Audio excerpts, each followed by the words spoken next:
ప్రధానంగా ఒకటండి, ఆర్టీసీ కార్మికులు కావచ్చు, సింగరేణి కార్మికులు కావచ్చు, అసలు ఓవరాల్గా కార్మికుల హక్కులు కాలరాసేటటువంటి ప్రయత్నం ఈ మోదీ గవర్నమెంట్ వచ్చినప్పటి నుంచి నిరంతరం జరుగుతుంది. దానిని చేయాల్సినంత ఫైట్ అయితే బీఆర్ఎస్ కూడా చేయలేదు, కాంగ్రెస్ కూడా చేయలేదు. అసలు ఇంతవరకు రాహుల్ గాంధీ గారు లేబర్ చట్టాల మీద ఎక్కడైనా మాట్లాడినో చూడండి మీరు. ఆయన రైతులకు సంబంధించిన చట్టాల మీద మాట్లాడి, ఇప్పుడు కొత్తగా ఓటు చోరీ మీద మాట్లాడుతున్నారు. అన్ని లేబర్ కోడ్లు తీసి 3 కోడ్లు వేసిరండి. ఎంత దారుణంగా ఉన్నాయి లేబర్ కోడ్స్ అంటే. నేను చాలా దగ్గరగా కార్మిక వర్గాలతో పనిచేస్తాను కాబట్టి దానివల్ల జరిగే నష్టం ఏందన్నది అర్థమవుతుంది. 20 మంది ఉన్న ఫ్యాక్టరీకి ఇప్పుడైతే రెగ్యులేషనే లేదు. 20 మంది అక్కడ లేడీస్ పనిచేస్తే కనీసం ఒక సింగిల్ బాత్రూమ్ లేకున్నా కూడా మనలాంటి విలేకరులమో రాజకీయ నాయకులమో ఎవరైనా పోయి అడుగుదామంటే కూడా అడిగే పరిస్థితి లేదు.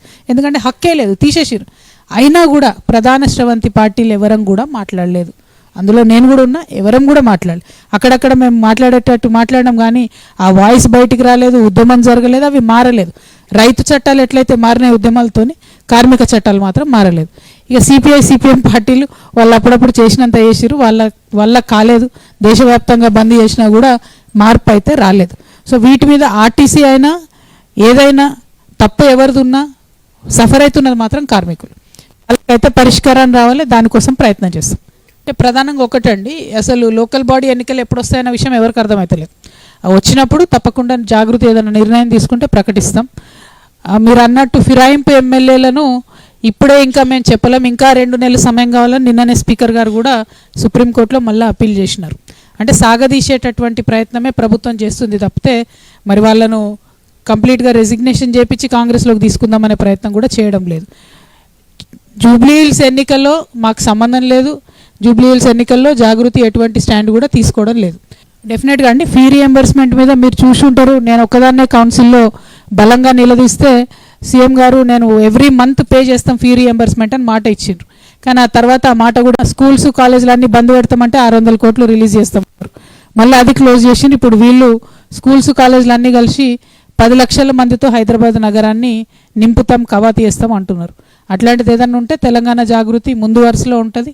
ఈ స్కూల్స్, బడ్జెట్ స్కూల్స్, కాలేజెస్ మూతపడకుండా మా వంతు ప్రయత్నం మేము చేస్తాం. ఎందుకంటే అది మూతపడితే చాలా నష్టపోయేది ఆడపిల్లలే. అది నాకు ప్రత్యక్షంగా తెలుసు కాబట్టి ఖచ్చితంగా ఫైట్ చేస్తాం. ఇప్పుడు 23 మంది సీఎంలు అయిన రబ్బా ఆంధ్రప్రదేశ్ రాష్ట్రానికి. ఒక్క మహిళ సీఎం కాలే, ఒక్క బీసీ సీఎం కాలే, ఒక ఎస్సీ సీఎం కాలే. సామాజిక న్యాయం అనేది నేను అడిగేది ఒకటే, ఎవరెవరికైతే అవకాశాలు రాలేదో అందరికీ రావాలి 100%. ఈడ ఇప్పుడు ఎలక్షన్ ఏడొచ్చినా నీ లొల్లిపడగాను మా వాళ్ళు ఏదో ప్రేమతో అంటారు. ఇప్పుడు నేనేమంటున్నా అంటే బ్రదర్, నేను ఇప్పుడిప్పుడే మొదలుపెట్టిన, ఇది 3వ జిల్లాలో తిరుగుతున్నాం, ఇంకా 30 జిల్లాలు తిరగాలి. మేము తిరిగి ప్రతి ఒక్కరి దగ్గర నుంచి, మీలాంటి వాళ్ళ దగ్గర నుంచి ఐడియాస్ తీసుకొని మా కార్యాచరణ ఏంది అనేటటువంటిది ఆలోచన చేసుకుంటాం.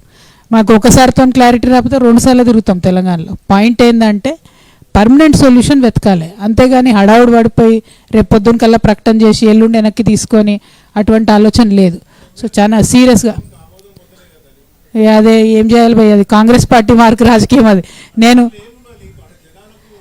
సింపుల్ కదా, దానిలో ఏముందంటే నేను లోకల్ బాడీ ఎమ్మెల్సీని, నా రాజీనామా యాక్సెప్ట్ చేస్తే లోకల్ బాడీ ఎన్నికలు ఎప్పుడు పెడతారో వాళ్ళకే తెలుస్తలేవు. 6 నెలల లోపల కొత్త వాళ్ళని తీసుకురావాలి ఎమ్మెల్సీని. సో అందుకని ఆపుతున్నారేమో నేను అనుకుంటున్నా. రేపు మాత్రం మళ్ళీ ఒకసారి స్పీకర్ గారికి లెటర్ రాస్తా. మేము స్పీకర్ గారు చైర్మన్ గారితో 2 టైమ్స్ మాట్లాడినా నేను రాజీనామా చేసినాక. లేదు ఆలోచించండి అన్నారు. అంటే మళ్ళీ ఒకసారి ఫోన్ చేసి ఆలోచించుకున్నా సార్, రాజీనామా చేద్దామని ఫిక్స్ అయినా, దయచేసి యాక్సెప్ట్ చేయండి అని కూడా చెప్పిన. ఆ తర్వాత కూడా వారు ఆమోదించలేదు. వారు నాతో మాట్లాడకుండా చిట్ చాట్లో మాట్లాడుతున్నారు. సో నేను రేపో ఎల్లుండో డైరెక్ట్గా వారితో మాట్లాడదలుచుకున్నాను. ఇంకా ఏమనుకోలేనా, ఇంకా ఒక్కసారి మొత్తం తెలంగాణ అంతా జనంబాట కార్యక్రమం పూర్తయిన తర్వాత డెఫినెట్గా మీ అందరితో మళ్ళీ కూడా ఆలోచన చేసి డంకా బజాయించి అప్పుడు ప్రకటన చేస్తాం అటువంటి నిర్ణయం ఉంటే.